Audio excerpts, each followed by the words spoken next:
Good evening. Thank you for coming tonight after your busy work days, kid schlepping days, homework time, or beginning of it, dinners, all of that. I really appreciate you being here. I think it's important to establish credibility with my audiences up front. I do have two kids in high school. I have a daughter who's a freshman and a son who's a junior, and their executive functioning skills are really something. I want to show you a picture I took this morning of each of their bedrooms. That's my son's bedroom. He's a fisherman. That's my daughter's bedroom. So have no delusions. We struggle with this at our house, even though I'm an expert in it. My kids don't want to hear it from me. But it's always great if you can get somebody else to come in and teach your kids, or even bring home, the knowledge that you have to share. There is a full packet online. I'll be referring to some handouts that may not be printed here, but you can get them online. And as Christine mentioned, I do have teenage kids, and I've been teaching executive functioning skills for almost 20 years. In our Learning Center, we help kids with subject-specific tutoring as well as EF coaching, and we are located in Saratoga, but we travel to students' homes and schools, so we have tutors all over the place. Why executive functioning? I'm really passionate about teaching these skills. It's something that I think differentiates what I do and what our company does versus other places, because we're really teaching kids about the process of learning and how to help themselves be successful beyond just certain subjects like math or English. It's really about learning how to learn and how to be effective in their lives. It's a very hard battle, I understand, for parents and for kids alike. They're trying to develop these skills. We're in a culture that's on a different timeline than their brains are on, which we'll talk about in a little while. And the benefits are huge. When kids learn how to manage themselves better and their time and their work and their organization, they're happier, they have more time to play, they're more successful academically. And I love being part of that solution and that development and support for kids. What I often tell kids who might be reluctant to get this kind of support is that we're going to teach them how to work smarter, not harder, so they have more time to play. And that's the truth. When kids are working more efficiently, they're going to be more efficient in their studies and get it done faster, and then they can do the things that they love. So a couple of caveats. I always tell my audiences I don't believe in silver bullets. There is no one-size-fits-all solution for executive functioning. It's really complex, just as complex as your children are. They're individuals. They're unique. They need different things. Different things will work for them and for you as a parent. So I invite you to help yourself. I call all of my presentations a la carte. It's like you're walking down a line at the cafeteria, and you're going to pick what works for you, what looks good to you, and leave whatever doesn't behind. I will have some time for questions at the end, just so you know. If you've got something in your mind, you can write it on the back of your packet and bring it up at the end if I haven't answered it yet. I do like to see, just a show of hands, how many of you have kids in elementary school? Okay, and how about middle school and high school? We've got a big spread. Okay, great. That's great for me to know. I did gear this more towards middle and high school parents and students, but of course the lessons will apply to your younger kids as well, and you can start building those skills now. So I'm going to ask you 5 questions at the end, and there might be some prizes, so keep it in mind. I'm going to ask if you can define or describe executive functioning. I'll be talking about what that is.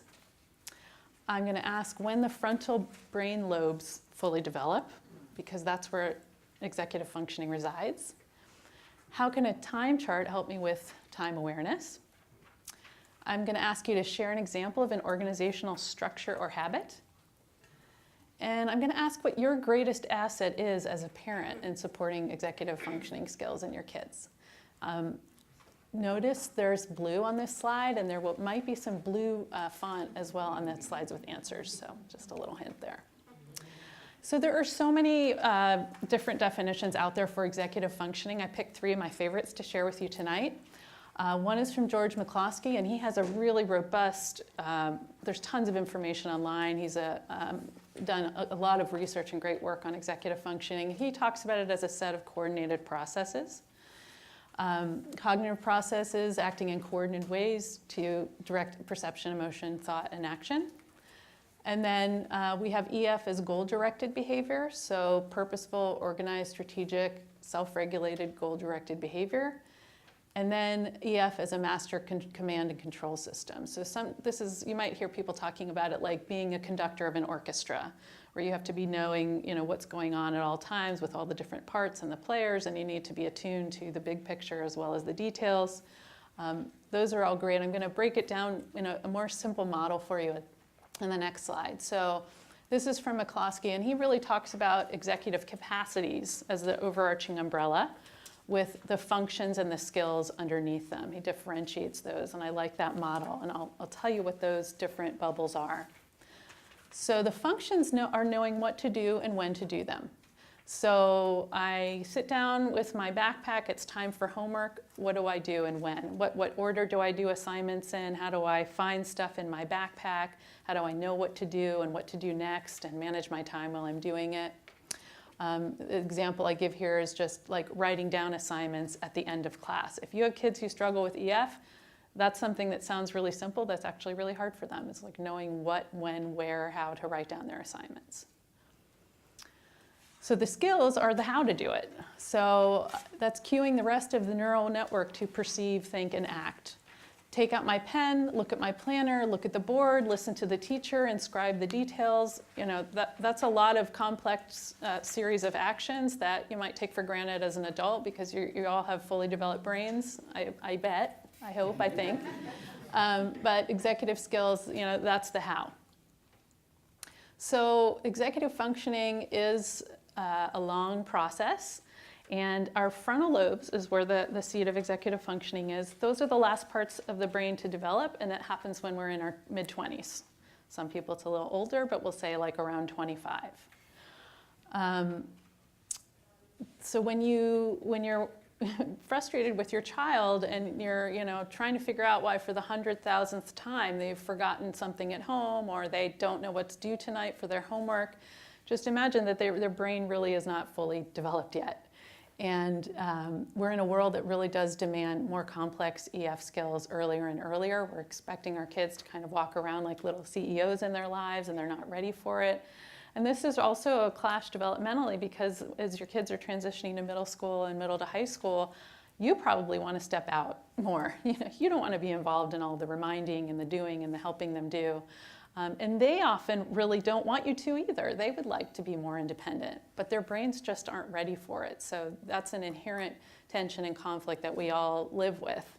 And if your kid struggles with executive functioning, it can be even more intense because truthfully, you're probably going to need to support them longer than other parents whose kids don't struggle as much with that. So what kinds of skills do our kids need most? These are all different skills that you probably interact with every day and see your kids struggling with or needing more of. I really like to talk about time mindfulness instead of time management. We can't truly manage time, but we would like to not be managed by time. So I think mindfulness is a better strategy, both because of all the different meanings of mindfulness that are very positive, but it's really about awareness and thinking with intention about what we do with our time and how we use our time and planfully, mindfully using time. Organizing thoughts and materials, attention, planning, prioritizing. You see all of these things are connected very much to the definitions I gave you a couple slides ago. And also we see self-reflection and metacognition. So this is thinking about thinking or thinking about how we learn. And I'm guessing that not a lot of your kids are spending a lot of time thinking about how they're thinking and learning. Actually, there's an interesting benefit of Common Core. Although there are a lot of mixed feelings about Common Core, it really does invite students to do a lot of reflecting. How did you solve that problem? Explain your thought process. Explain how you did that. I'd like to see kids doing that more after they get tests back or after they've studied to see what did I do, what worked well, what didn't, what do I want to do differently next time. And that's a really great exercise to do with your kids, even outside of academics. If they have a problem in their life and something didn't go well, it's a great learning opportunity. So let's talk and reflect about what happened there and what worked, what didn't, what can we do differently next time. It's a great executive functioning building skill process. Finally, self-regulation, impulsivity, having emotional outbursts. That's part of, the amygdala gets in charge sometimes, that little reptile brain in the back, and we want to train that, some people call it the second brain, to come in the executive functioning lobes and put the brakes on. So that's part of EF as well. In terms of struggles that students have, I mentioned that students are expected to manage more, even though their brains aren't ready. Readiness, maturation, and motivation, those are all huge factors. You know, some kids you might have, if you have multiple kids and one struggles with EF, the other may not. You know, some of us are hardwired more in a way that we're just more ready, more susceptible. It comes more naturally to us to be better organized or be aware of time. A lot of times kids just aren't interested because they don't see the value in it. They don't see really why this is going to help them, so there's a motivational issue there. One thing that I think can be helpful for parents, especially around the emotional readiness, the maturity, the brain development, is just picturing an infant riding a bike and how ridiculous that is. And when we get frustrated with our kids because they're not showing up, you know, in the ways with the kind of executive functioning skills we want them to, you know, think about if you're expecting your child, and maybe even picture him or her as a baby riding on a big 10-speed bike. They're just not ready for it yet. Who struggles most? Kids with attentional issues, dyslexia, kids on the spectrum, those with other learning differences, and also emotional difficulties. When kids have anxiety or depression, that will definitely affect their executive functioning. Part of their brain is, and chemistry is really taken up a lot with what's going on with that. So it's very common for kids with anxiety, depression, other emotional or behavioral issues to be struggling with EF. Many kids, it will show up in middle school and high school because they've been able to do very little and get by in elementary school, or everything's been really spoon-fed to them. And then when they're expected to manage multiple teachers, classes, increasing demands, it really shows up, oh, you know, I don't got this. It's really hard for me. So there are so many different aspects of EF that we could talk about, but in order to manage our time tonight, I'm going to just talk about 3. So we'll talk about organization, time mindfulness, and attention.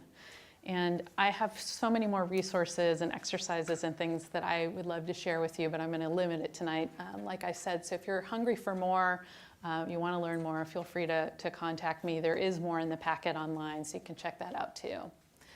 So in terms of organizational cognition before thought even happens, there are all these processes going on that I think we just are not even aware of as adults because we're doing them all the time. So categorizing things, sequencing, and prioritizing. These are things that we're doing constantly without even realizing it, and kids have to have it broken down and taught to them. So what we take for granted as adults, I want to do a little exercise with you that's kind of a visualization, working memory, and executive functioning challenge all wrapped into one. So get ready for your brains to hurt a little bit. I want you to think about some routine that you do every day, whether it's like getting ready in the morning and getting your kids out of the house or yourself, or getting ready at night. Probably morning is better because it's busier. And I want you to try to keep kind of a visual list in your brain. Think of all of the little activities that you do from waking up to getting out the door that enable you to execute that process. So you're going to think of the thing, you can picture it in sequence, and you're going to number it simultaneously. So take a minute or two to do that.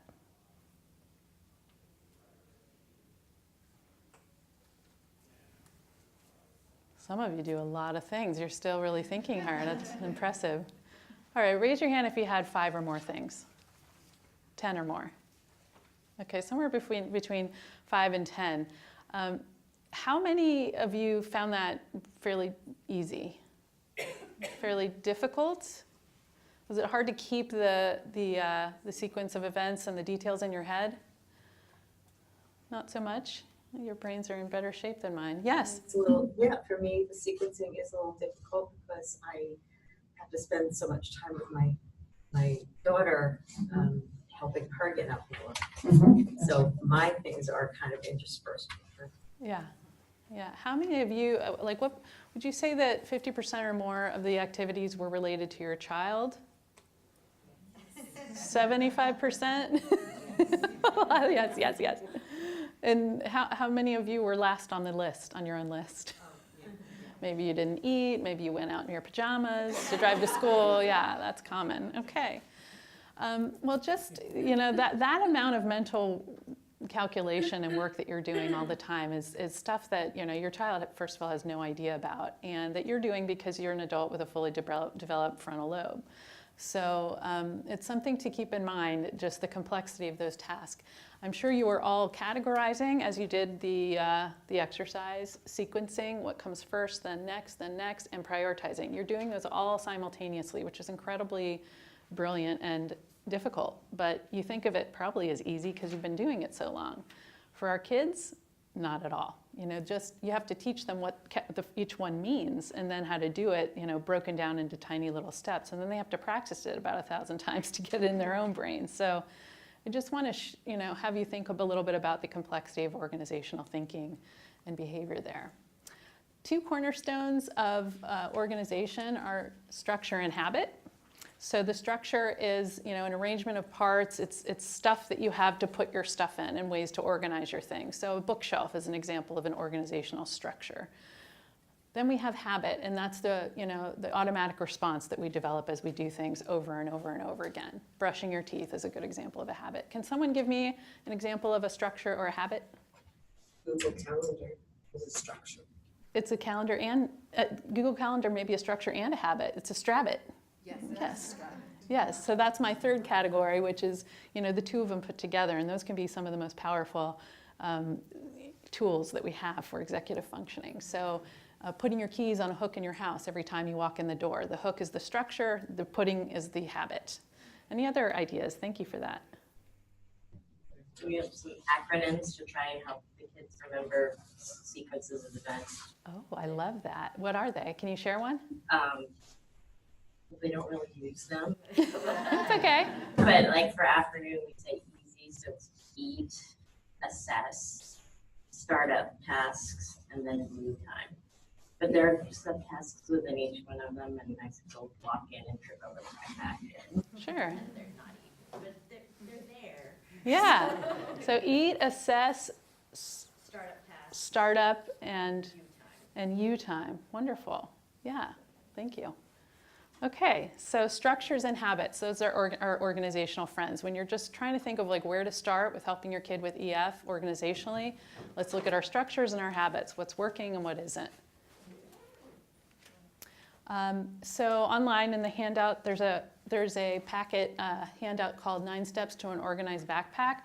It's a great way to kind of just sit with your kid, or if they won't let you, somebody else who they trust, who they like, and just kind of dump out the backpack and go through step by step. Kids need to be taught directly how to organize their backpack. I've done this in workshops with kids, and we find all kinds of great stuff. Usually people find money. They find things they've lost. They find moldy food. It's a blast. It's really cool. So another thing is binders.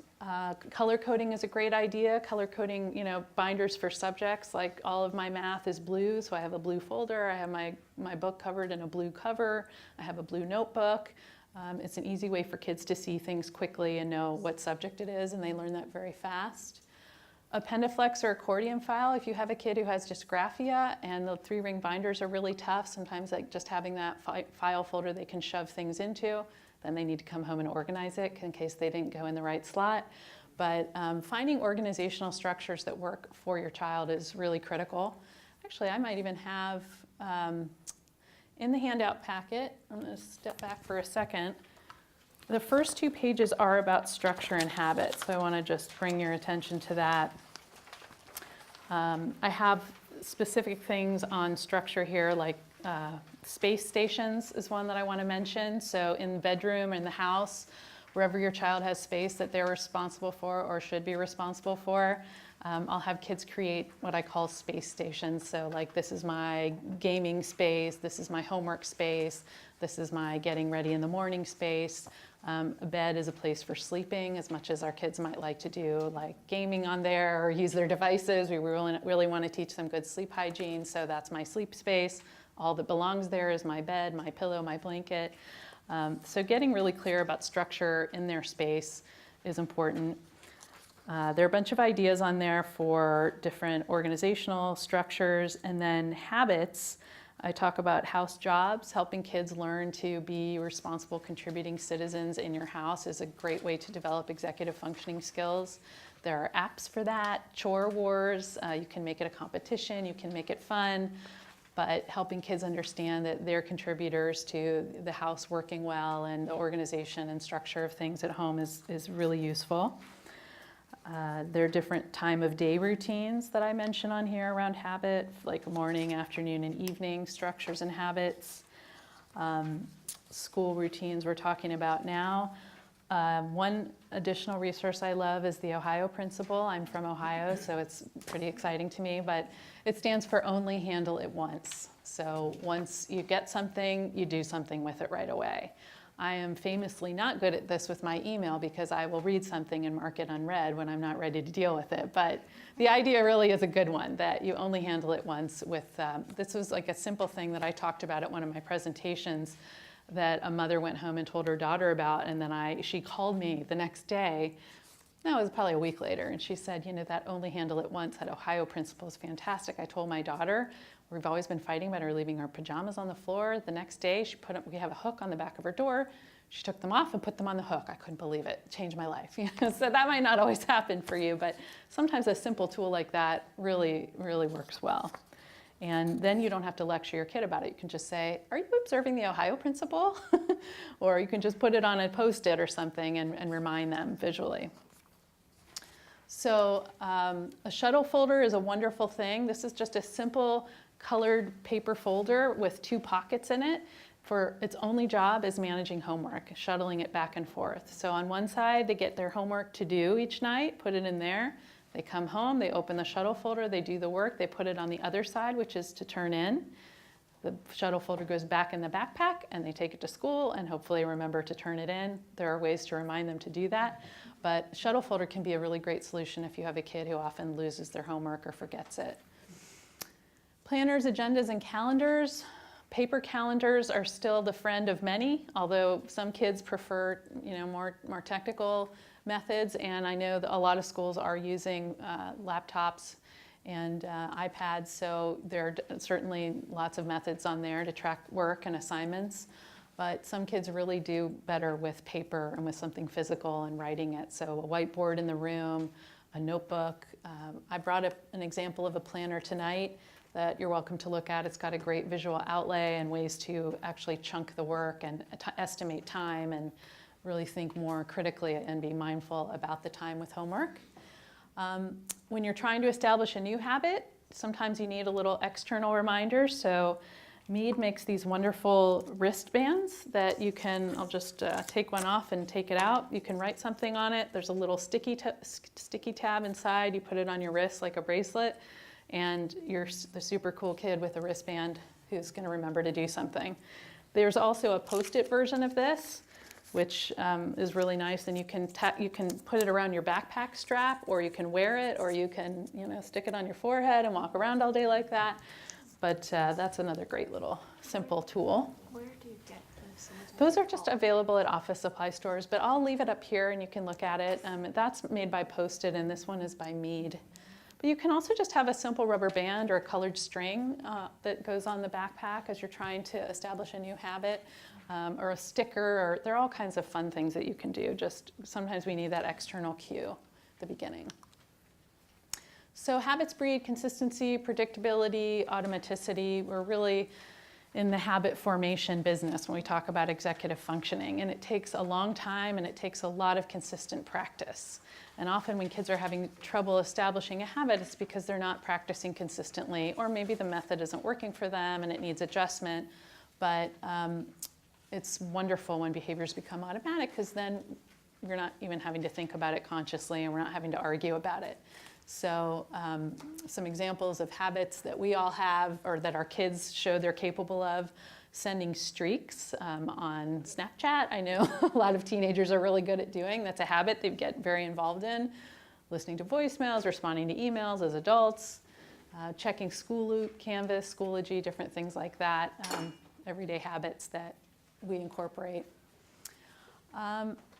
I mentioned the handout, which talks about structures for tools and habits, and I want to just make note that unhealthy habits do not disappear easily. Think about trying to quit smoking and all of the products that are out on the market to help people do that. There's gum, there's patches, there's hypnosis, there's all kinds of treatments. We have to replace our habits that are not serving us with ones that serve us better. We can't just say, I'd like to stop doing that now. We really have to be very conscious and intentional and put effort and practice in. So in terms of helping your kids replace habits that are not serving them, I think it's really great to sit with them and brainstorm ideas, kind of go through a problem-solving process and create solutions that are going to work for your child, with your child. If they're involved in the solution creation, they're much more likely to own it and to implement it. So one thing you can do is pair odious tasks with positive motivating rewards. So if your child doesn't like to clean his or her room, they play their favorite music while they're doing it, or they know they're going to get some kind of reward afterwards, like time for something that they love to do. I think it's great to leave little love notes for your kids, encouraging, thanking, and requesting, because what we often do when we're in a mode of frustration with our kids and concerned about like executive functioning skills is that becomes the only thing we see when we're looking at them. I see how he forgot this and he didn't do that, and he's falling short here, but they are someday, every day, doing something positive that you can give them positive feedback for, and that will breed more of that behavior. So if you can keep your eyes on that and amplify the good and give them feedback for that, it will only help to build their confidence and their motivation and keep doing more of it. Persistence, flexibility, and creativity are so important. The more that you can encourage your child to do things over and over again, sometimes they need physical practice. Lecturing does not work, especially if your kid struggles with attention. That's the worst thing you can do, you probably know that. But using visual aids and cues, making a game out of things, getting their bodies involved is so helpful. So, I will have a kid, if a kid struggles with like where they put their stuff every time before, during, or after homework, we can walk through that process 50 times. Just, okay, let's practice it. We walk in, bless you, we sit down, we put this here, we do that. I've even created maps on kids' desks with tape blockings so they know where to put things, and then they have a routine with a little checklist of what they do with their stuff every time to help them build a routine. So practice, practice, practice. Practice makes permanent. We don't want to get into the practice makes perfect, because we're not really trying to teach kids to be perfect. Nobody is. But the more we practice, the more things will become ingrained and permanent-like. So I'm going to talk about time mindfulness now. Of course, it overlaps with organization. Same part of the brain involved in time awareness and the frontal lobe with organizing. Structure and habit also overlap in the time mindfulness piece. Modeling the best that you can to model being a good mindful person with your time and not being late. And now a lot of adults struggle with this chronically, and that's okay. Even if you do, you can be a model of the behavior that you want your child not to emulate. But you can be trying. You can be trying to do better, and you can not hide it from your child, but say, I really struggle with this too. Maybe we can help each other. And when they see you as flawed and struggling yourself, it means a lot. It brings you down to their level, and they see that they're not alone, and that can be very valuable for them. So direct instruction just means that you are telling them, breaking down with them exactly what they should do. Again, you want to avoid lecturing, but just having kind of a simple little series of steps. Checklists, again, are great, little visual reminders, but we can't assume that kids know how to do all these little tasks without having it directly instructed to them. So a little bit about one of my favorite tools for teaching time awareness, because what kids often struggle with executive functioning is they have what's been called time blindness. So they do not see or are not aware of the passage of time. So one of the first tools in helping build time mindfulness, or management, as some people call it, is knowing where the time goes and how time moves. So who knows how many hours there are in a week? Mental math. 168. We all have the same number of hours each week to work with. And the time chart is one of my favorite exercises to do with students. I think we won't do it just to be mindful of our time, but I'm going to refer it to you here. It's on page 4 of your packet. And I'm going to show you what a filled out time chart might look like. What we do with students is we do a visual outlay of the time. And we look at where they're spending, where their time is going every week. So in the top corner, we have school.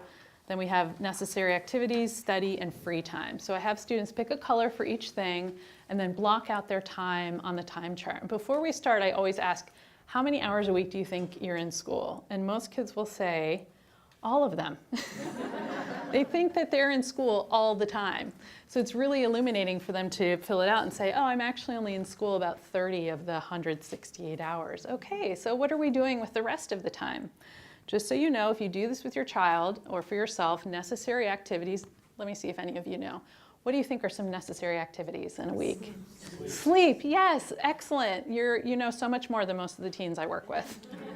They are not aware of that. Any other necessary activities? Showering. Hygiene, that's a good one. Did you say reading? Eating, yes, yes, that too. Eat, sleep, hygiene. Okay, those are essential. Those are necessary activities. I also tell kids that anything they've made a commitment to in their lives, like being part of a religious group or a volunteer group or tutoring or music lessons or sports, that's a necessary activity because you've committed to it and you're expected to be there and people are relying on you to show up. Outside of that, we have study time, which I really like kids to pick a regular, consistent study time and just do it every day. We can't always do that because we're busy and we have different schedules, but whenever we can, that's one of those habits you can help kids establish so that when they come home, they know I'm going to have a snack for half an hour and then I'm going to get to work. And that's my job and I'm going to do it every day, and eventually they stop thinking about it and they just do it. So it's great if you can build that routine around studying. And then they have free time. And you know, what we usually see is more free time on the weekend and free time in the afternoon. If you do this with your child and you don't find an hour of free time every day, there's something wrong. Your child has too much going on in their schedule. So it's time to revisit. It's time to let go of something or some things. It's time to really be mindful about, you know, how they're using time and if they have downtime. Because, and I encourage you to do this for yourself too. If you don't have an hour of time to breathe every day or meditate or read or exercise or do something that's just for you, you should restructure your schedule. You should think about what you can let go of or say no to or adjust. So I'm going to pass this around, but the time chart is a wonderful way to build that time awareness that I was talking about. And also look at balancing and optimizing your time. And you can keep doing this as a living document. I've even used it with kids to kind of establish a contract with parents. If you find that you're arguing a lot about homework and homework time, you can create a time chart with your child and say, okay, we're going to agree on these hours every day or this chunk of time. There will be no screens, there will be no disruptions, and that's the time, that's your working hours. We're not going to ask you to do things like take out the dog or, you know, clean the dishes. And that's your job, to be productive and do homework. And if you're doing that, we're not allowed to nag you. And if you're not, then we're going to nag you. So sometimes the time chart can be helpful for that as well. Another great tool for building time awareness is the time timer. They have these, you can get a watch with a time timer. They have an app on, you know, smartphones. But this is what the hardware looks like in real life. They have big ones and small ones. This is to help kids learn the sweep of time. So if I sit down with a student and we have 50 minutes in a session and we're going to try to accomplish some goals, I'll say, okay, we have 50 minutes. We make a list of our priorities. We organize them. We estimate how long each task is going to take. And if we set out, okay, math, you think math is going to take you 20 minutes. So we're going to set the time timer to 20 minutes. And as the time moves, they will see it moving. So now we see the red is the 20, and it starts to move back and back and back. And then when it gets to the 0, there's a little beat. So just by doing that as an exercise over and over again, kids will start to learn, like, what does 20 minutes really feel like? Am I overestimating or underestimating how long I need to do something? And also it's good if your kid has trouble just getting started and they just think that homework is too onerous or a certain subject is too onerous. All right, let's go for 5 minutes or let's go for 10 minutes. We'll set the time timer. When it's done, we'll reevaluate. And more often than not, once kids get started, they just keep going and they don't need to stop when it stops. There's a time cube here that you can use. That there's 30, 60, 0 minutes. I don't know if you've heard of the Pomodoro technique, but that's based on an Italian time management strategy where you have a little red timer. Pomodoro is a tomato. So you can get actual tomato ones, but you can use a kitchen timer, or you can use something on your phone or your watch.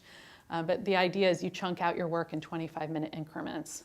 So you work for 25 minutes, the timer goes off, then you try and maybe do another Pomodoro's worth of work. And it's, again, kind of pairing something concrete with something abstract like time, and it helps us kind of get our heads around something that otherwise seems amorphous. So, systems and tools for time mindfulness. I talked about the time timer, clocks. One thing I encourage parents really to do is make your internal monologue external. Because again, you are constantly doing the executive functioning work in your head, but your kid is not aware of it. So if you all have somewhere to be and you're driving in the car and you've got to get dinner figured out and you've got to pick up another sibling and then you've got to stop by the mailbox, by the post office, instead of just computing all of that in your head, have your child be part of that conversation out loud and plan with you. Okay, so Timmy, we've got to do X, Y, and Z. What order do you think we should do it in? How are we going to accomplish this all? What can you do to help? Or how can we get this done in the best way possible? And have them start to be part of problem solving when it comes to those issues. And they might learn, maybe it's a weekend and you've planned too much and you're finding yourselves rushing around and hectic. Hey, do you think we can let something go from this list? There's no reason we need to feel this stress. So they start to learn to manage and prioritize and let go of things. But if you're doing it all in your head, they're not going to be exposed to any of that and they'll never know. So, other ways for time mindfulness, using the smartphone or school planner to reinforce assignment tracking. Again, we have to be really mindful of that, because if you want your kid off their screen and they say, I have to have my screen to do homework, how many of you experienced that? I have to have my screen to do homework. All right, let's talk about what work you have to do and how long it's going to take you. We're going to set the timer for 30 minutes because that's how long you said it's going to take. When the timer goes off the screen, I'm going to take the screen, or the screen goes away, or it goes in the screen garage, or whatever. So just teaching them to be mindful about it so that they don't get on the computer and then go sideways and go to this site and that site, and before you know it, it's 11 at night and they haven't done what they needed to do. If your child does struggle with screens, you can also do a screen log. These are available online. Teaching them that screen time is a privilege, not a right. What I often find with parents is that we have a lot more leverage than we use. There are things that our kids just take for granted that they're going to get from us, but we can really withhold those things until they've done what they need to do and shown what they need to show. Delaying gratification is a good executive functioning skill, so teaching them, first things first. When you show me this is done, you can go to your friend's house. When you show me that's done, you can have this X amount of screen time. Some parents will even have their kids earn time tokens for gaming or for being online.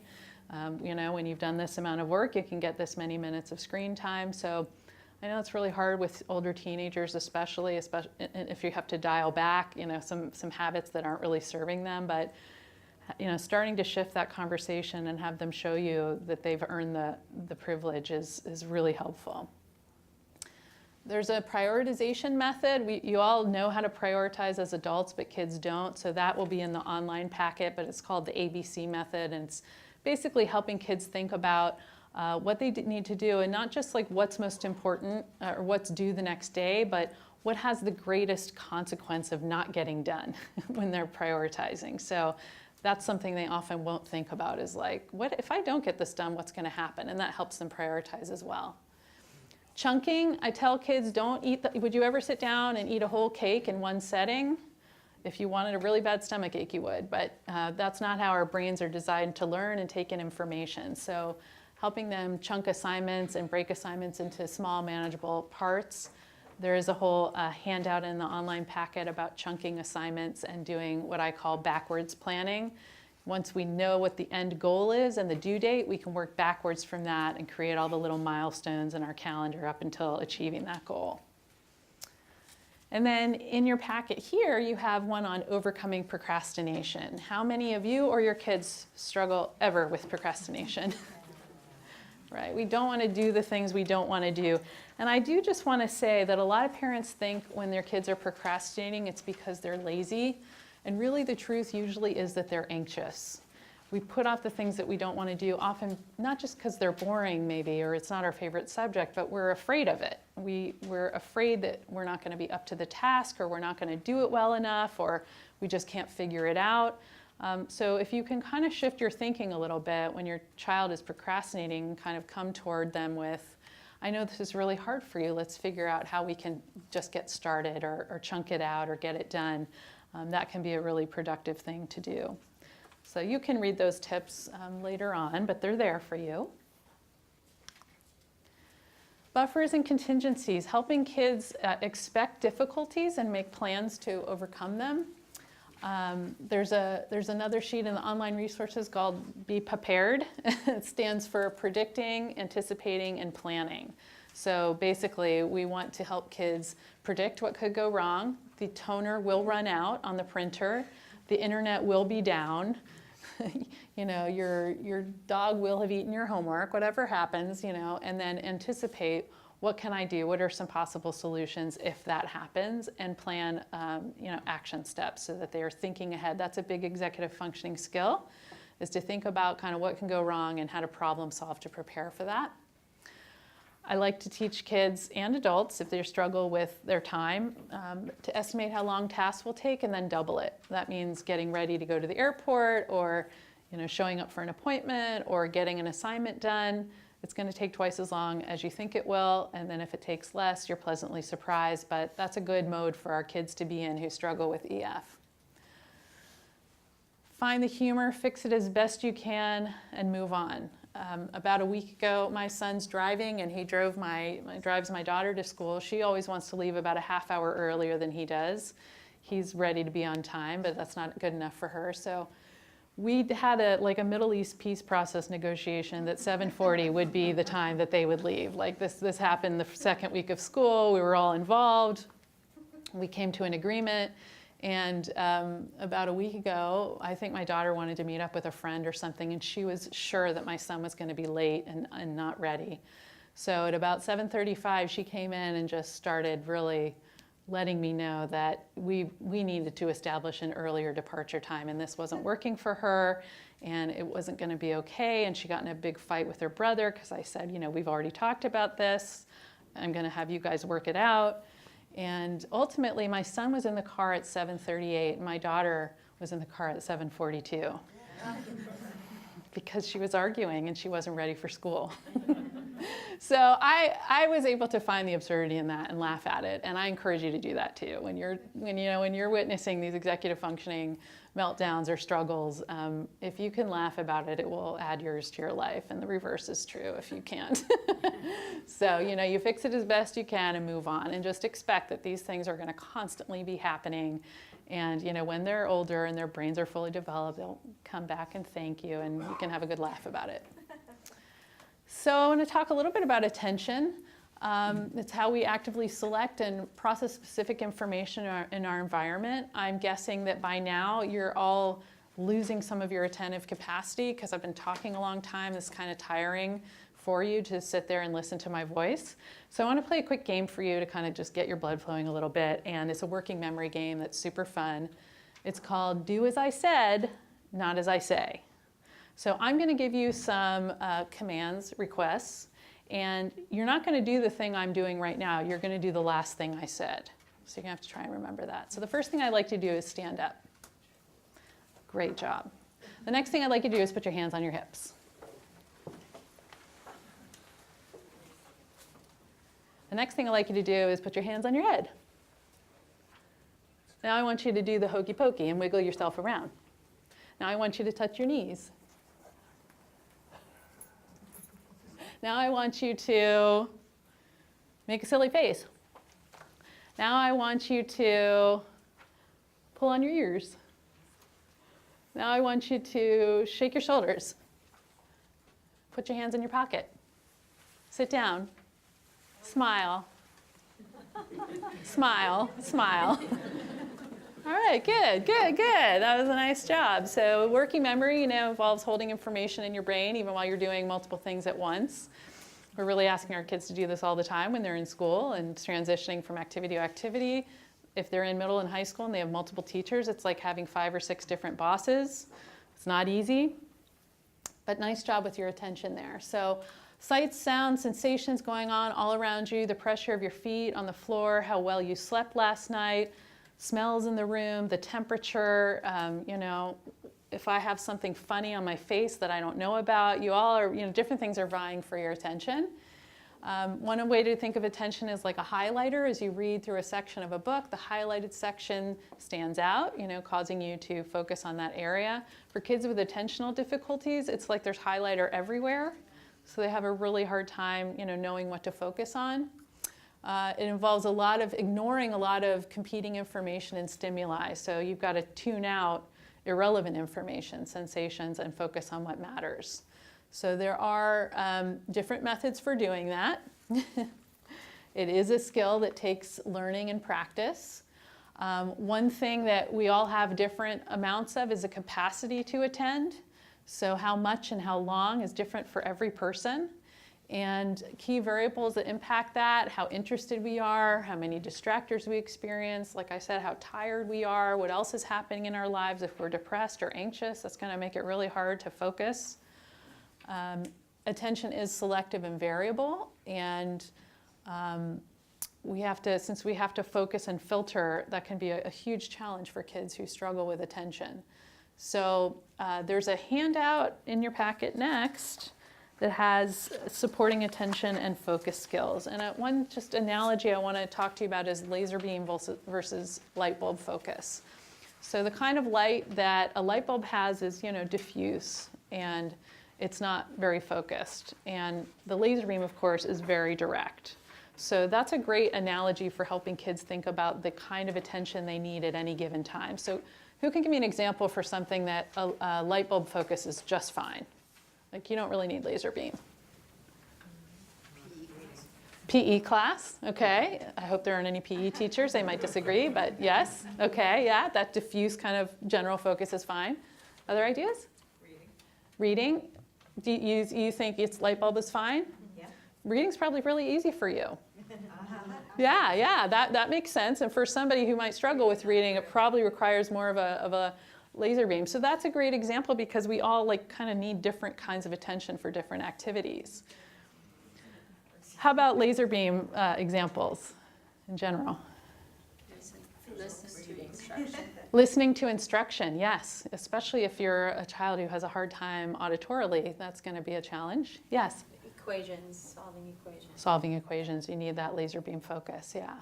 Being in the shower, maybe light bulb, driving, laser beam, but actually it's a combined, right? Because peripherally you need the light bulb to know everything that's going on around you, but you need the laser beam to be on the road, going the right speed limit, all of that. Okay, so I'm going to give you a couple of minutes just to look through. We have the chunking. This is page 6 in your handout packet. For instruction, these are things that you can do with your kids, making eye contact. If they're wobbling all over with their eyes, you say, "Find my eyes," to get their attention. Not "look at me," but "find my eyes." That's a way to bring them in to what you're saying. Being clear and concise. Rehearsing with the student, what should you do next?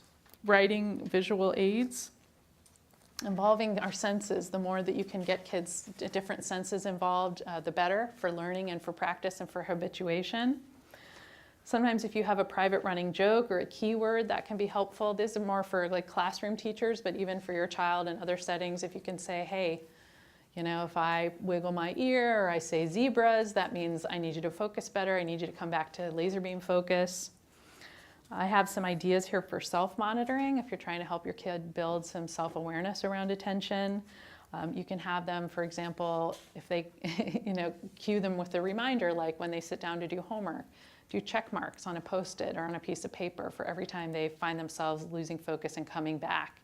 And you can set a goal. Okay, you had 30 check marks today. Let's see if we can get 28 tomorrow, or 5 fewer, or whatever. And eventually, if your kid can work down to a really small number of check marks, they're learning to attend better. Setting a timer or an alert on the watch if you have a child, that needs an external stimulus to remember to focus. You can have it every hour, or depending on what the setting is, sometimes just that little ding will help them come back to focus. Giving immediate and positive feedback and reinforcement of the behaviors that you want to see again and again is always helpful. Again, focus on what they're doing well. Catch them in the act of doing something good. I'm going to talk a little bit about EF difficulty. This is not a unitary skill. You might have a kid who's really actually pretty good at organization, but has no time awareness and really poor with managing time or assignments. in terms of time.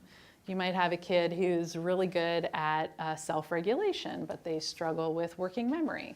There are all these different aspects. The brain isn't all developing at the same pace in every way. So notice what your kid's doing well, and for those weaker areas, you can work on some concrete skills to improve them. EF difficulty has nothing to do with intelligence. I've worked with some of the most brilliant people who struggle with EF, and they're innovators, leaders, brilliant in their own different ways. So keep that in mind. If your child struggles with EF, it has nothing to do with his or her intelligence. It's about doing what you know, not knowing what to do. So you see this all the time. If a kid has a really bad habit and they're just continuing to do it, it's because it's what they know. And they don't know what to do or how to do. We go back to the executive capacities we talked about earlier. And acts of self-regulation and EF require effort. So it's kind of like a battery cell. And it gets diminished over time. It's like we have an EF pool and it gets drained. So if you're trying to work with your child on a new skill, or you want to reprimand them at the end of a day when they're exhausted and they've been trying to focus all day, you can expect that you're going to be talking to a wall because they're drained of their capacity and they need to get it refreshed by eating, by drinking, by doing something that energizes them, physical exercise, to kind of fill up that depletion. So that's something. Not only does it lead to exhaustion, but demoralization, demotivation, and frustration. So a lot of times when kids are struggling in school mightily, they begin to really become demoralized and defeated because the stuff that they're trying that isn't working, that they're still doing, again, doing what you know, not knowing what to do, is not serving them, and it kind of creates a negative cycle of, believing that they're not good enough or smart enough and really struggling again and again. So good to keep in mind to develop compassion, bless you, for your child and their situation. Patience is your greatest asset as a parent in supporting your child with EF struggles. I know that's not easy, bless you, but it's critical. So do's, things you can do. Be compassionate. It's frustrating for your child too when they're missing the mark repeatedly. If you need tools for that, send me an email, but there's a lot of great information on how to develop more compassion for yourself and for your child and the people you love, bless you. Consider EF struggles like an invisible disability or a chronic condition that takes time, treatment, and tenacity to overcome. So if your child has a health condition like diabetes, that's not something you get angry at them for, right? It's something that they can't control and that you're going to treat them for and help them through. Not that it won't ever be frustrating or hard, but if you can think about executive functioning struggles in a similar way, it might help you to develop compassion and patience and be kinder to yourself as well, because sometimes we blame ourselves when our kids are struggling when it really isn't your fault either. Don't take their struggles personally, as much as you might sometimes feel that it's directed at you. It's not. It's where they are in their lives, and it's better if you don't, take it on yourself. Try not to compare or embarrass them. Oh, I have 2 kids, and this one does it perfectly, and this one, I don't know where he came from. I don't struggle with this, but he does, and I don't understand it. Try and avoid having those kinds of dialogues outside your head. I know it can be natural. We do compare. Our brains are like that as humans, but it doesn't serve your kids. Big sighs, eye rolls, and patronizing comments are not your friends in executive functioning struggles. You know that if you feel the need to do those things, try to work with them on your own. Try some mindfulness meditation, try some yoga, try some therapy, try some parent consultation. There are a lot of great resources out there for you. But I can tell you one thing, those things will not strengthen your relationship with your child or their desire to come to you for help or their connection. And that's something that you really don't want to lose. So just an overall message, students struggling with EF are really bright people with underdeveloped neural capacities. They need your love, understanding, your generosity of spirit, and your kindness. And when you need it, seek out support for yourself and your child. CHC is a great place to come. There are great therapists and parent consultants throughout the area. And I'm happy to provide you with resources if you're looking for that. A little bit about the brain's capacity to grow and build pathways. It's amazing. We're learning. We used to think that the brain was fixed, and now, of course, with the help of neurology and psychology, we know that our brains are plastic, they're malleable, they're changing all the time. We can learn and grow and develop. It's an exercise. It's like a muscle that needs to be built, and exercising it helps with that. First, we need to activate those sleepy capacities that are there, but they're kind of latent and underutilized. They're under-taught and underdeveloped. So as we begin to wake those up in kids and teach them strategies and skills, they improve. A few general tips for teaching EF. Our intervention efforts will vary along a continuum from imposing external control to encouraging internal self-control. A lot of parents will say, oh, I don't feel like I want to give them carrots and external motivators, but the truth is that all of us need them, or many of us would not go to work if we didn't get paid a salary. As adults, external motivators are very much part of our lives, and especially as kids are learning these skills, they need the external cues and reminders and rewards sometimes. So it's great to share your mistakes and your challenges. Do a ta-da dance, I say, when I make a mistake with my kids. Ta-da, I did it again. I screwed up, and what can I learn from it? So it's really helpful in building a growth mindset with your child. I don't know if you all know about Carol Dweck and the growth mindset. It's a great book you should read. But basically, it's around teaching kids that they can grow and develop their capacities, and that they're not fixed and they're not who they are forever, but they can change and grow. Vocalize, encourage use of self-talk for increasing awareness of EFs. We talked about this before, publishing your internal monologue. Scaffolding. So this is the idea taken from building, that we build up structures as we're building a building, and then we start to take them down as we're accomplishing that structure, and it's looking good. So we are working toward internal and independent self-directed action, providing tailored support and learning now.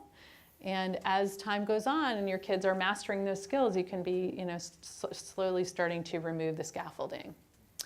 Do as I do. They don't care what you say, they do what you do. So as best you can, model the skills you want them to develop. If you struggle with them, again, it's okay. You can say that you do, and you can work on that path together. Direct instruction, all the tools that we explored today. Also giving clear expectations, succinct explanations, and chunking your instruction. Don't make them eat the whole cake at once. You want to give them small, manageable bites. And teaching tools provide predictable, consistent routines and structures. Time management aids like calendars and things that I have things here, bless you, on the table and here as well that you might want to look at that are resources.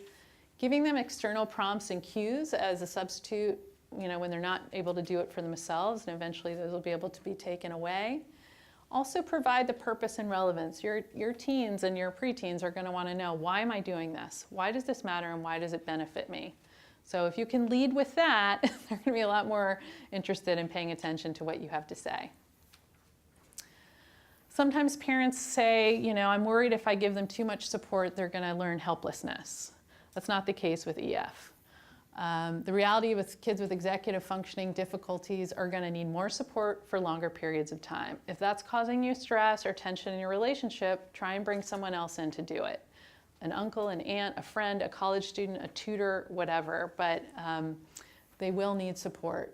Preventing or decreasing the risk of development of secondary problems is important. So if you have a kid who's just struggling so much with EF and you see them spiraling downward, they're getting depressed, they're getting anxious, their grades are suffering, they're starting to believe they can't do anything, they're giving up, you really want to step in with support, because that kind of cycle can be very damaging for a kid.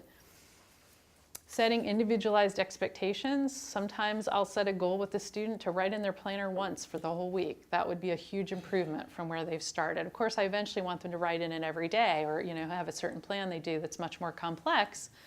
But if you can set an expectation for your child that fits your child in particular, it's going to be a lot more, lead to much more success. Finally, relax, settle in. You're making a fine wine. I want to talk to you briefly about the stages of winemaking. Going to switch topics, though not really. These are the 5 main stages of winemaking. I don't know if you're familiar with them. We have the harvesting, the plucking of the grapes. We have the crushing and the pressing. We have the fermentation, when the alcohol converts to sugar. We have the clarification, where all the solids are pulled out. And eventually the aging and refinement and the bottling. And the aging continues into the bottling. So this obviously is not a process that happens overnight. And it's the same way with executive functioning skill building. And I want you to think about your role with your kids as witnessing the very precious and rich process of winemaking happening. And you're part of that process. But you can't really walk up to a wine barrel and scream at it and say, you know, age faster, taste better now. Do the thing I want you to do right away. This process takes its own sweet, good time.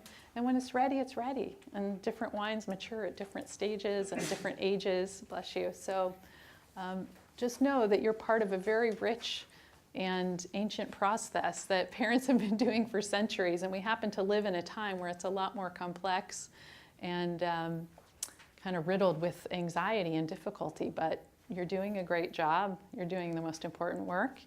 And they will ripen. They will ripen and come out as they should. Time for a quiz.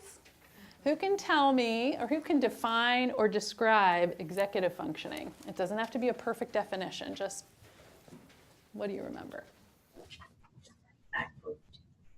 Goal, what they call it, goal-directed kind of behavior. Goal-oriented behavior, thank you very much. Please take a prize. Anyone else want to add to that? A set of cognitive processes that you get better at sequencing and doing. Thank you. A set of cognitive processes that you get better at. Did you grab one? Oh, which one? Oh, anyone, right? Anyone, yes. Were you going to say? Knowing what, when, and how. What, when, and how. Perfect, thank you. All right, when you get it, when you're done, pass it down here, and then we'll get to her. Were you going to add something? Master command and control system. The master command and control system, yes. Reminds me of Star Trek. Okay. When do the frontal lobes typically come to full maturity? We've got a few hands. Yes? Somewhere in mid-20s. Mid-20s. Were you all going to say that? Okay, you all get a prize. How can a time chart help with time awareness? Yes? Helps with time blindness and understanding that they're not in school 24 hours. Yes, starting out with they're not in school 24/7 and time blindness, helping them build, visual outlay of time and how that works. Someone else going to answer? Did anyone have something to add? Okay. Share an example of an organizational structure or habit. Yes? A wall calendar. Having a calendar on the wall that helps you keep track of your schedule, right? Okay. All of you people who are answering, you're going to get to that bag at the end and grab yourself a prize. And what's your greatest asset as a parent in supporting EF skills in your kids? Yes? Patience. Patience, yes, thank you. Excellent job. You could all get prizes if you want. You just look for that bag at the end. I noticed that that device that you showed, it's backwards.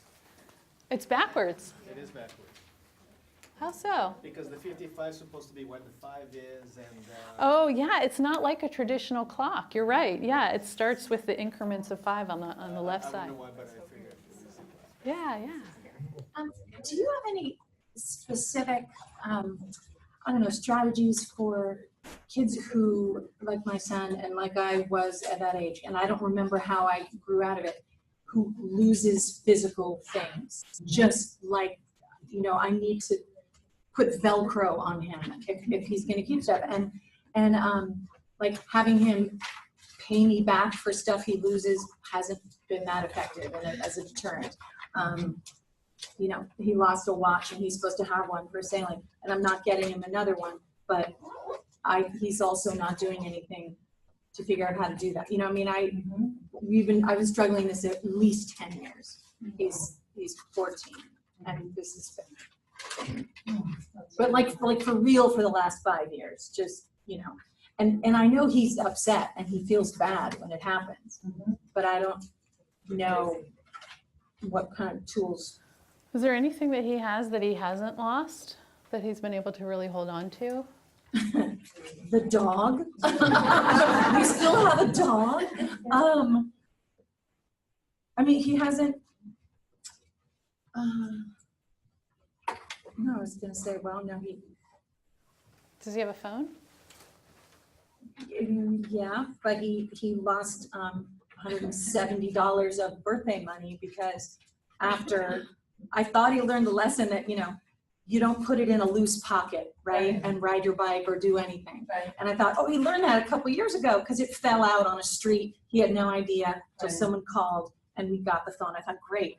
And a month ago, he went, had the phone in a loose pocket, was in a movie theater with those automatic chairs. It fell, he didn't notice, and when he moved the chair back, he heard this crunch and thought, oh, is that the gear of the chair? And didn't realize until the end, there was this completely punctured phone. Yeah, let me source some of the wisdom in the room. Any of you have kids who are chronically disorganized, losing things, and what have you done about it? Any ideas? Yes. I have a husband who does that. It might not be applicable, but they have those little tile things now that you can remotely find things if it's like within a radius. He uses it constantly. Yeah, sensor. There's an app. Yes. Okay. So for important things, that would work well.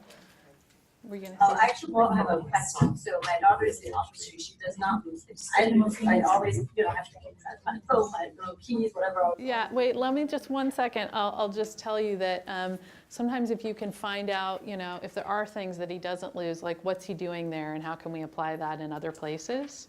But, structure and habit, looking at that, what's working, what's not, what can we do differently in terms of constantly losing things. Having like a shuttle folder is a great structure back and forth for the homework. But we can also kind of brainstorm together. I don't know if you've sat down with him and actually brainstormed like, okay, problem identification, what can we do, coming up with a big list, experimenting, evaluating, revisiting, because getting in that process with him and having him come up with solutions and practicing together. If this is a chronic habit of his, coming up with some replacement habits and doing that together very intentionally and it sounds like you have a lot of patience already, but trying to work through that with him. You don't, so yeah. And when you had that thing about the eye rolling and the heavy sighing, I was Yeah. that's me. Yeah. So that just shows your level of, it shows your level of frustration, and to come to him out of a place of love and say, this is so hard for me. I'm so frustrated. I know you are too. What can we do to try to solve this or make things better? And kids will come up with amazing things that we never would have thought of. So that's a short answer, but we can talk more later if you want. So yeah, what were you going to ask? Sort of a continuation about what's exactly. So I said my daughter, she's actually super organized. She never loses things. I lose things, but it's the type of awareness that obviously she's procrastinating and trying to always do fun things first. Sure. I was also wondering, there's another habit, which is she actually turns in her homework all the time. There's no problem. She wants to be doing that. But it's the quality of the homework, like the minimum effort, you're supposed to write something, write the minimum, if there's that. So I was wondering if that's an executive function thing or something else. Yeah. A lot of times, a lot of kids will race through their work, especially kids who struggle with attention. It's like, I got to get this really boring thing done so I can do the stuff I really enjoy. Right, so maybe it's an attention thing, you're saying, so she finishes and she turns them in. It's just sometimes you're like, yeah, it's a great opportunity to teach some self-reflection and kind of metacognition to say, all right, great, you're done.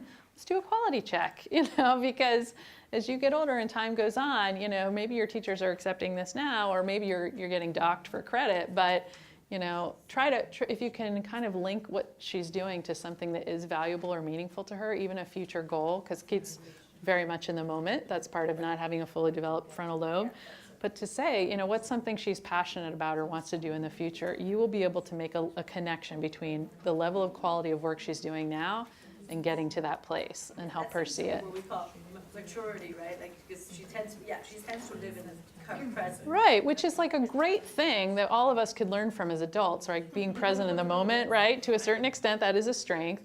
But helping her see a connection between that level of quality or lack of quality in her work and kind of future options or what that will mean for her later on, and then just even doing that check, okay, your homework time isn't done until we check the quality, and I know you've put in really good effort. Even just asking, is this your best effort? Is this, if that's the best that you can do today, great. But if not, let's see if we can, expand on what you're saying So a little that bit. means the parent intervention. It says, yeah, sometimes she hands that in, maybe the teacher won't, because she did hand it in, and the teacher, in essence, maybe, teacher with high standard, maybe we'll just let her pass, and then she kind of just. Right. Yeah. But I think getting her to ask herself that question first. Ask yourself when you're done. Can even give her a little checklist. If it's writing, it's a little editing checklist, right? Or it's asking myself, did I do the best I can with this assignment, or did I put in my best effort? And then you could be the second tier where she comes to you and shows you the work, and you can help judge that. But you got to be encouraging where you can and say, is this the best? Kind of asking questions to help her reflect. Oh, did I really? No, I didn't. Maybe I can do more. Yeah. Yeah. For kids that are getting to 18 and 19 and they're still they still need to keep working on this. Yeah. They're either living at home or living nearby, going to community college. Mm-hmm. Are there programs that really are designed for them, or does it, do most of them end at age 18 and it's hard to get specific help? Or Well, no, I think there are resources out there. First of all, CHAD is a great resource. I'm not sure how much CHC does with kids kind of in the transitional years. Maybe Christine can speak to that, but CHAD is a great organization for kids with with ADD and ADHD, but also anybody who struggles with EF, and they have programs. I know that my company, we do work with kids who are in college in those kind of gap year transitional times. Maybe they've gone away and it hasn't worked out, and they've come back and they're trying to build those skills. There's also an organization called Eva Libri is she in Sunnyvale now or Santa Clara? Jan Johnston Tyler is the name of the woman, and she has programs like that. So there are resources out there. so in your programs, do you do individual work? Yeah, we do one-on-one. I mean, we'll have workshops if parents come to us and they want a customized workshop for a group, but mostly what we do is one-on-one. Yeah. Yes. So I want to can you explain the connection between attention and executive functioning? I'm trying to tease out from my son, he has a lot of attention issues, he has 0 executive functioning, 0. So I'm trying to figure out how much of his attention is just waited out, let his brain develop and give him an environment where he can take the physical breaks, and he can take the mental breakouts he needs, and how much do I need to start talking about other solutions, right? So what is that connection between attention and executive?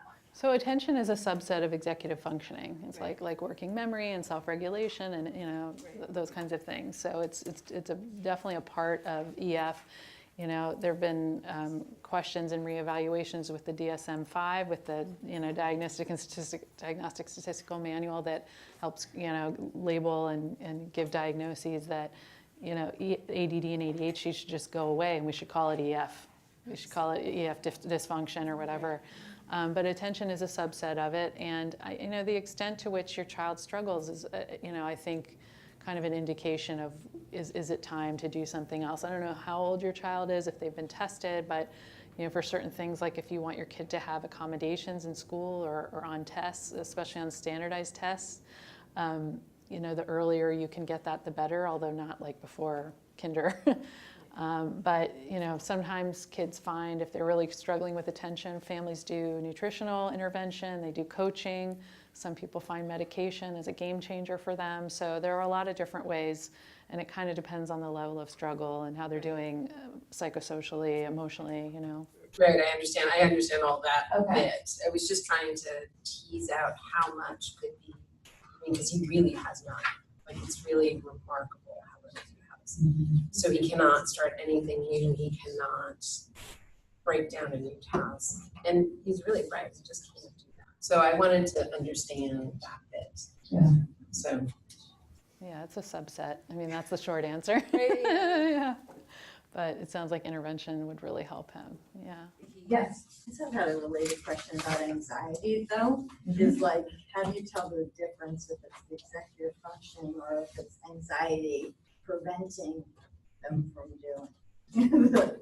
They're very tied together. Usually executive functioning anxiety will severely limit, if not preclude, the ability to function and to have executive functioning, because it's the brain is so occupied with the anxiety. And whenever parents come to me and they have a child who's diagnosed with an anxiety disorder or depression, I'll say, deal with that first. because like an EF coach is not going to be able to teach your kid, concrete skills if they're full of anxiety and depression that needs treatment first.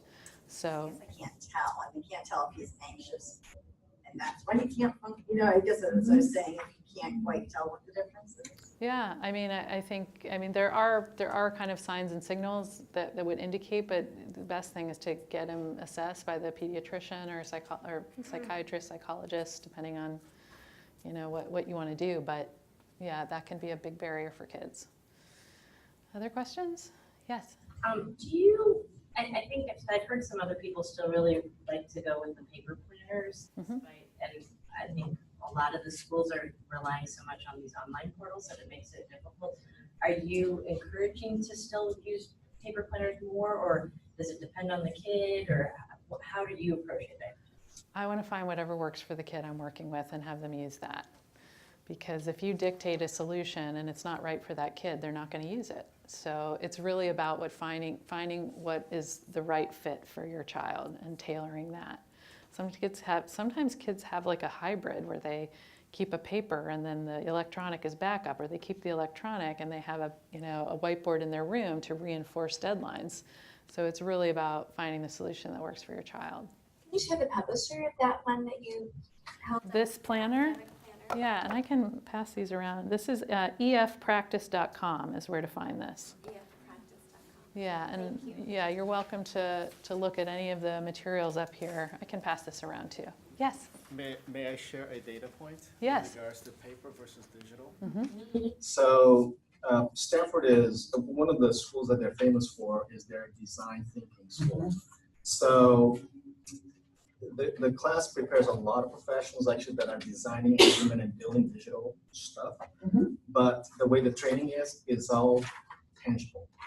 Whiteboards, paper, objects, and whole shebang. So, and also, that's one data point, and I have heard also from professionals in the field that the fact that you're touching a pen and a pencil and tangible, it really does stimulate the brains in ways that the digital can't.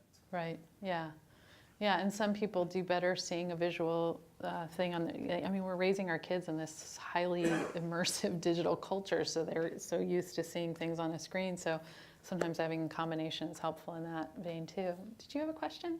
I was just wondering, when your child is working on a computer for their homework and then they keep getting distracted by other things on the computer, I feel like that's a big struggle for us, and nothing seems to work other than me literally checking in on them or sitting next to them. So do you have any other suggestions on how to do that so that I don't have to spend my time sitting behind them and watching them? Yeah. So a couple of ideas. You can, there are software programs that you can use that will monitor and even shut down certain programs. So if you know there's certain sites that they're visiting, you can limit access or shut down access during certain periods of time. Truthfully, they're going to need to learn how to navigate this world with that kind of stuff in general. So if you can teach them again about, so a couple of things. One is to have a dedicated time where there is no Wi-Fi on. If they need their homework, if they need to find out their homework online or research something, you're very discreet and you're very, you predict and you plan. Okay, how long is this going to take you?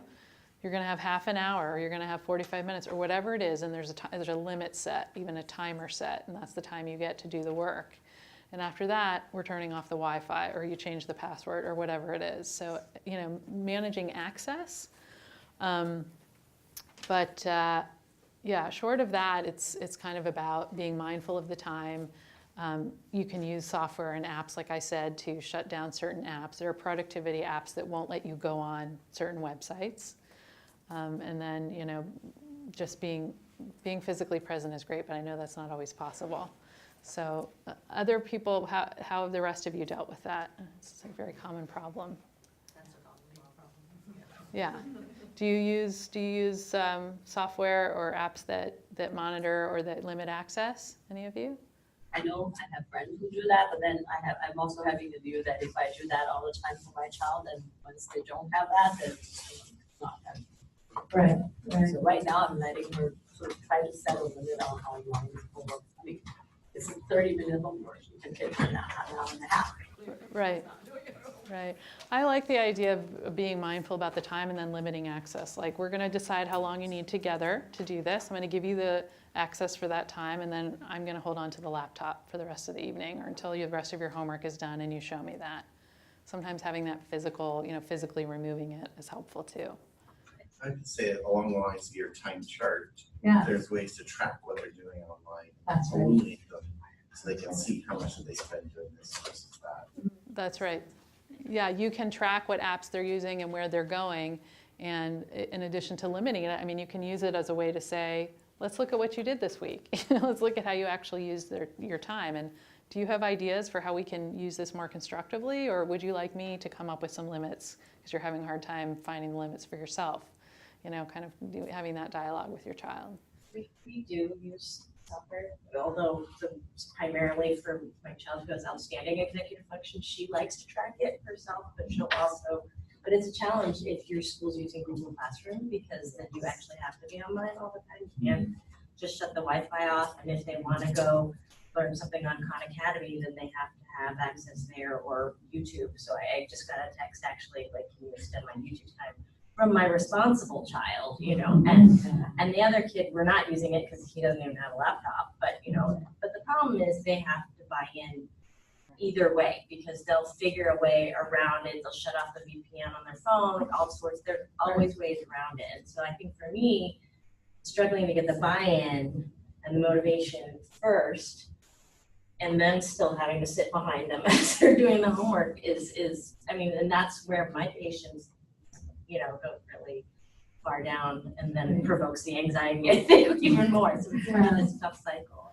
Yeah, and I think also, like, again, making privileges contingent on, certain behavioral expectations being met, which are hard to control. But that's why he doesn't have a laptop, because that's the privilege that's being held out as a carrot. But Yeah, that's exactly right. My son is 19 now, and he also has high functioning autism, very, very bright. And my kids didn't get cell phones until they were almost out of high school, because I saw this coming, and we managed everything very carefully because we knew he had this from a very young age, from like 5. But I wish I would have done a lot more for his sake, because now that's what he wants to eat and drink. It's like, it's harder when they get older. Yeah. So if I could do it all over again, I would be a lot tighter. Yeah. Every step of the way, keep getting informed. Anything new that comes up, we need help. But I pray and hope that he has a good life, because after we're gone, he's not ready yet. That's for sure. He's got a long ways to go. thank you so much again for coming. Yes. Yeah.